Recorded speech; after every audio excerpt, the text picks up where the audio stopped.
Welcome back friends in your channel mining support. इस session में कुछ स्पेशल न्यू फॉर्म्स जो कि अपडेटेड नहीं हुआ था पिछला में, ठीक है, तो उसको हम अपडेट करके न्यू लेक्चर्स रिकॉर्ड कर रहे हैं, ठीक है। उम्मीद है कि आप इसमें इंटरेस्ट लेंगे और इसमें आपको कुछ अपडेट मिलेगा बिल्कुल रूप से, ठीक है। और चलिए इसमें हम बने रहते हैं, देखते हैं कि कुछ फॉर्म जो अपडेट हुआ है उसको किस में कन्वर्ट कर दिया गया है, उस पर हम लोग चर्चा करेंगे। तो चूंकि form A notice of commencement and end of work वही है, लेकिन फॉर्म बी जो कि है अभी हमारा सामने, ठीक है। फॉर्म बी क्या होता है? Details of persons employed in the mine. Form B, तो फॉर्म बी जो कि अभी फॉर्मेट ऑफ वेज रजिस्टर में कन्वर्ट कर दिया गया है, साथ ही साथ लेकिन फॉर्म बी जो है उसको यहाँ पे हम लोग कन्वर्ट करके किस में अपडेट लिया गया है ना, फॉर्म बी को फॉर्म ए में मेंशन किया गया है, ठीक है। मतलब कि earlier maintained under mines rule 1955 form B था जो कि details of persons employed in the mines mention किया जा रहा था, लेकिन अभी उसमें अपडेट लाया गया है। और इसके अपडेट में क्या है कि corresponding new forms under the ease of compliance to maintain register under various labor laws rule 2017 के अकॉर्डिंग हमारा form B has been converted into form A. Okay, form B को फॉर्म ए में convert कर दिया गया है, ठीक है। चलिए नेक्स्ट देखते हैं फॉर्म। अब हमारा यहाँ पे अपडेट है क्या कि form C, form D and form E, ये तीनों फॉर्म को हमारा जो कि अपडेट करके केवल और केवल अभी सिर्फ और सिर्फ फॉर्मेट ऑफ अटेंडेंस रजिस्टर के रूप में, मतलब सी डी और ई को एलिमिनेट करके उसके जगह पर मतलब form C, form D and form E, ये तीनों के जगह पर केवल एक ही अभी फॉर्मेट ऑफ अटेंडेंस रजिस्टर के रूप में फॉर्म डी को लाया गया है। ओके, तो फॉर्म डी जो कि हमारे सामने है, फॉर्म डी मतलब कि इसी को हम लोग अभी अटेंडेंस रजिस्टर के रूप में कंसिडर करेंगे फॉर्म फॉर्म डी को। ओके, तो form D is the substitute part of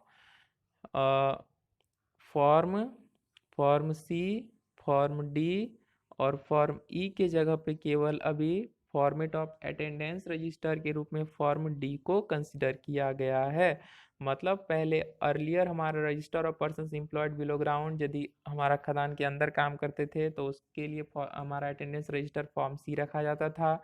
यदि अबव ग्राउंड ओपन कास्ट में तो फॉर्म डी था। और क्या बोलते हैं कि register of persons employed in the service तो फॉर्म ई था, तो उसको एलिमिनेट करके केवल और केवल form D format of attendance register अभी कंसिडर किया गया है, जो कि काफ़ी इंपॉर्टेंट है, ये एग्जामिनेशन में भी पूछेगा क्योंकि न्यू अपडेट है, ठीक है। साथ ही साथ हमारा फॉर्म एफ, फॉर्म जी और फॉर्म एच, तो एफ जी एच को कन्वर्ट करके एफ जी और एच जो कि है हमारे सामने एफ जी और एच, ये तीनों को अपडेट करके केवल और केवल फॉर्म ई कन्वर्ट कर दिया है, मैंने format of registers of rest leave या वेज, ठीक है। मतलब कि form E has been converted into form is the substitute of F, G and H. Form F, Form G and Form H now recently updated into Form E only. Okay, तो form ई जो है कि अभी rest हो, leave हो या wage हो, मतलब format of registers of rest, leave या वेज के लिए फॉर्म ई को केवल लाया गया है, ठीक है। ये चूंकि जान के रखना है, जानकारी नहीं रहने पर आप इसमें कंफ्यूजन कर सकते हैं और आप गलत कर सकते हैं। तो केवल केवल और केवल फॉर्म ई जो है कि हमारा एफ जी और एच का सब्स्टिट्यूट के रूप में लाया गया है। ओके, अब यहाँ पे कुछ जो कि चेंज नहीं है, तो हमारा फॉर्म आई को अपडेट किया गया है, फॉर्म आई को फॉर्म बी में, ठीक है। फॉर्म आई को फॉर्म बी में, जिसको हम लोग format of wage register form B कर सकते हैं, format of wage register. Okay, form B पहले क्या था, form I register of overtime wage, ठीक है।